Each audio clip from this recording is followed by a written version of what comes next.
Tia, how are we doing this morning? Good, Dr. D. Thanks for taking my call. Thank you so much for calling in. How can I help? I'm really struggling with trying to maintain a relationship with my dad. Okay, 1 second. Back up and talk directly into the phone there. How's that? Perfect. Excellent. All right, go for it. I'm really struggling with trying to have a relationship with my dad. We just bicker constantly over any and everything, and I really struggle with liking him. I love him because he's my dad, and I just want to know what I can do to be a better daughter, I guess, and to make the relationship work when there's so much conflict. Why is there conflict? Where's it stem from? So my parents were married for 25 years, and my dad had affairs throughout that entire time. The latest affair he had was while my mom was going through breast cancer, and then 15 years later, my dad has married this woman. Okay. And so I just struggle with his life choices. Sure. So I really struggle with the decisions that he's made, and I guess who he is as a man. But I do want to have a relationship with him. Why do you want a relationship with him? Why do you want a relationship with a guy that you disagree with when it comes to values, that hurt your mom over a quarter of a century, and then you feel like rubbed your nose in it by marrying the woman that he was with while your mom was going through breast cancer surgery? Like, what about that guy do you want a relationship with? Well, I guess because my little brother died, my only sibling, about a year and a half ago, and I just don't want to lose that. I have such a small family that if I don't have a relationship with my dad, that's one more person I'd be losing. Yeah. I'm sorry about your brother. Thank you. That shouldn't happen. I hate that for you, Tia. I'm sorry. Thank you. Is your mom still around? Oh, yes. I talk to my mom 10 times a day. My mom's great. What does she think about about your old man, about this ex-husband of hers? She is still friends with him. Like, they maintain a very healthy relationship, I guess, for the sake of my brother's kids, their grandkids. And so my mom doesn't, talk down about him. She understands where I'm coming from. She understands why I'm hurt, but she doesn't. She tells me I need to do what's best for me. Okay. So she doesn't have to, advise me to go one way or another when it comes to my dad. So let me ask you one more question. Has your dad ever violated your boundaries? Has he been ugly to you? Has he been supportive of you? Forget what he did to your mom. Has he been a good dad? Financially, yes. Emotionally, I would say no. Has he hurt you financially or just not shown up?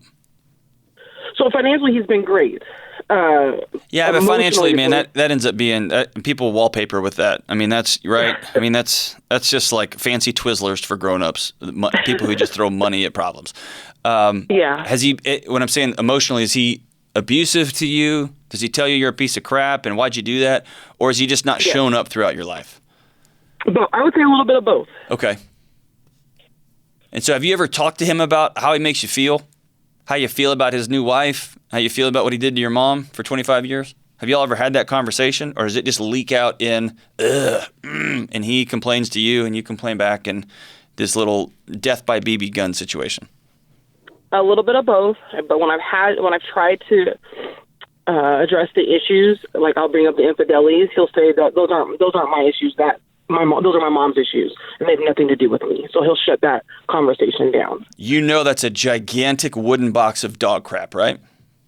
Yes, absolutely. Okay. That's 100% not accurate, right? Yes, I do know that, because Okay. I watched it happen my whole childhood. Right. I was directly affected. So I'm going to give you called me, so I'm going to be real honest with you, okay? And then I'll give you the first thing that popped into my head. At some point, you're going to have to, how old are you? 39. 39, okay. Exhale real quick. Big exhale. I can feel your shoulders tense through the phone all the way here in Nashville, Tennessee. Oh, my goodness. Okay, now listen. At some point, you're going to have to let the fantasy go. Your dad sucks. Okay.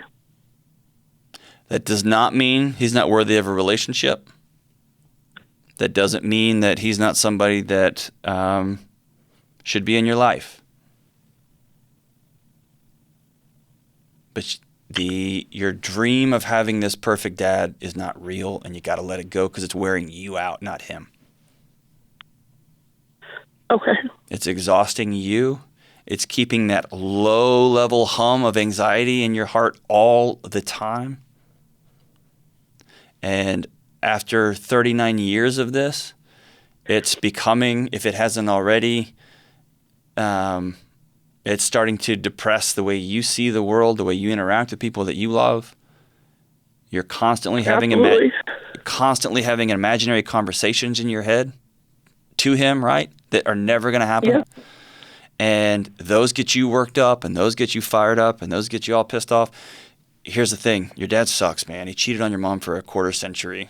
When he needed her most, he wasn't there.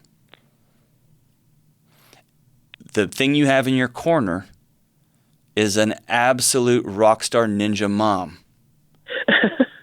And here's what she's given you. She's given you a model of, I'm not going to let somebody else's poison kill me. Right? Yeah, that truly is my mom. There's that old saying in AA, hating somebody is like poisoning yourself and hoping they die.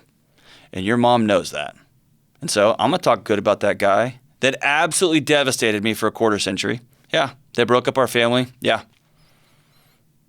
Because at the end of the day, your mom's been through enough. She's not going to let him to continue to do that to her. Right? And so the earlier you can, the faster you can get to a place where this is who my dad is. He doesn't tell the truth. He's deceitful. He's not honest. He hurts people around him. That's just who he is. Once you get to that in your heart and you stop asking him to be something that he's never going to be, then you can approach him on his turf. Then you can make honest decisions and assessments about, do you want him around your kids? Do you want him around your relationships? Do you want to be in his life? When and how? And so the one thing that popped into my mind as you were saying this was, at some point, it'll probably do you good to approach him like an adult, and that's not a slight at you. That came out as like I was clowning on you. I'm saying to have two adults, not father-daughter, but two adults sit down and say, Dad, I want to have a relationship with you. Here's my history with you. Here's how I have absorbed this for the last 40 years. But I love you because you're my dad. And I'm interested in moving forward. Here's my boundaries. I need you to be there for me. I need you to be there for your grandkids. I need you to be honest with me. I need you to stop saying the following 4 or 5 hurtful things. I need you to have a mulligan. I mean, you can't get a mulligan on that, for crying out loud. I need you for whatever time we've got left to step up. And my hope, honestly, is that he will fall over on the whatever table y'all are eating at, and he will weep and say, I'm sorry, will you forgive me? He's probably not going to. And so I would be prepared to go into that meeting ready to forgive him and look him in the eye and say, Dad, I forgive you. Because I'm not carrying your weight anymore. I'm not. I forgive you. But I'd love you to be in my life under my terms, inside of my boundaries. And if you're willing, I'd love to have you. And then listen, you do have a small family. Your brother unfortunately passed away. I recognize that you don't want to lose somebody else. But recognize that hanging on to somebody else sometimes means you're going to drown. And like the stewardess on the airline says, you got to put on your oxygen mask first or everyone around you goes down. Everyone around you goes down. So Tia, let me know how that conversation goes with him if you decide to have it. But you're going to have to put the fantasy down. Your dad is who he is. And any amount of wishing and begging and yelling and fighting isn't going to change him at this point. Just put it down.